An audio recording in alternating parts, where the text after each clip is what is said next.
Hello, angels. Yeah, that's an idle joke. Anyway, hello. Hope you're all doing good. I'm certainly doing good. Well, I will be when I press stop recording on OBS because we're back. We're back talking about The Idol. If you didn't know already, I'm going to be reviewing The Idol show episode by episode every week and basically just saying if it's good or not. And yeah, that's pretty much the entire point of this series. Now, I have reviewed episode 1, and I do suggest you watch my review of that before you watch this video, mainly because just to get a bit of a gist of the show, what it's about, how bad it is, and also because my flaws with the first episode basically come into this episode as well. And also you can see me have another mental breakdown, which is probably going to happen in this episode as well. Judging by the amount of notes I've wrote for this episode and how I just basically had a bit of a breakdown writing them, you know probably that's going to happen in this video as well. So I sat down the other day and watched episode 2, absolutely dreading it as you could expect, but I was at least a little teeny bit optimistic. Maybe the pilot was a real blunder. Maybe the second episode can reignite my interest and make this show interesting again. It didn't. Didn't at all. I will say it's not as bad as the pilot, but in some ways it's worse than the pilot. I'll explain, but I'm going to be nice first. I'm going to say what I did like. How is that possible? Search your feelings, Lord Vader. You will know it to be true. Now, the whole look, the direction, cinematography, all of that is still pretty great in this show. It's well shot. Sam Levinson knows how to direct a show. I'll give him that. So I think that's a positive that's going to be consistent throughout the next episode. So good job, Sam Levinson. You actually managed to make a really cringy show look amazing. Also, the performances still range from great to really bad. Lily Rose Depp is still pretty great in this. In fact, she's even better than what she was in the first episode. And one improvement is Hank Azaria. I think he was a lot better in this episode. That's mostly thanks to the fact that his dialogue wasn't goddamn awful this time. Still had some bad dialogue, but it wasn't awful. And he looked like he was really trying. And it wasn't too over the top like it was in the first episode. So, Hank, well done. And also, I can't believe I'm going to say this. This is the most shocking thing ever. We actually have a good scene. I know. Let's give him a round of applause. Give Sam Levinson a big round of applause. We actually have a good scene. I say good scene. It's basically just about 90 straight seconds of good. In a scene where Jocelyn is shooting her first music video since her mum died, we actually get a few traits for her. We learn pretty much she's a perfectionist. That's also hinted at in the intro of this episode, where she remixes her song. She wants to get the perfect take, the perfect video, but we also see that she's still struggling for the loss of her mum. There's one great moment where she's having a bit of a breakdown and she's calling out for her mum, and everyone's looking at her weird like, is she okay and everything? And it's introduced a arc which probably won't get developed, but I'm hoping it does, of her overcoming the loss of her mum and overcoming the grief. That's a good little arc to get going, and I pray to God that they develop it well. As I said, they probably won't, but it's there, Sam. It's there. I really hope you went along with it. But that's pretty much where all of my positives end with this episode. I will say, the first half of it wasn't awful, it was just bad. So we're making improvements at least, but as soon as the weekend is introduced into this episode, we derail in an instant. We go off the rails, we fall down a canyon, and we explode into a nuclear bomb. That's how bad this second half was. Now, as I said, the first half was just bad. It still had pointless nudity, bad dialogue, really just bad scenes. The characters still feel like flipping parodies. But oh man, this second half, the plot basically just stalls. The plot just basically just stalls, and what happens is The Weeknd and some of his friends come over to Joseline's house, and we get some of the most awkward scenes I've probably ever seen on a TV show. We get more incredibly creepy scenes, even more pointless nudity, and even worse dialogue. This second half was borderline unwatchable. First off, I've noticed whenever Lily Rose Depp is on screen with The Weeknd, she's pretty bad. And I can't really blame it, because the Weeknd is awful in this show, no question about it. And I think it's because you focus too much on his performance. So there's a part of your mind thinking that Lily Rose Depp is bad in those scenes as well. And I do feel really bad for her, because she's genuinely trying to do a good job. She hardly has any chemistry with him, which is a shame, because one of the main plots of this episode is the romance.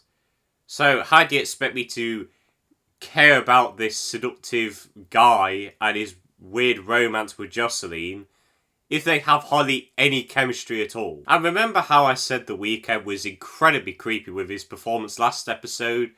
Well, he took that creepiness and turned it up to 11. Because him and Lily Rose Depp have a sex scene in a way. And oh my word. It was worse than the sex scenes in 50 Shades of Grey. And that's coming from me, who absolutely despises those films. If I never get a boner again after this, it's The Weeknd's fault, because he tries to say these very sexual things. And oh my word. Oh man. I honestly pressed the mute button. I took my headphones out and questioned life, because that scene was just unwatchable. Completely unwatchable. I could not watch it. And even in the scenes when he's not trying to act sexy, he's still bad. But man, he's not the only problem with this second half. Once again, even more pointless nudity. In fact, I think there's more pointless nudity in this second half than what there was in the entire first episode and the first half of this one. Why? This is one question I have.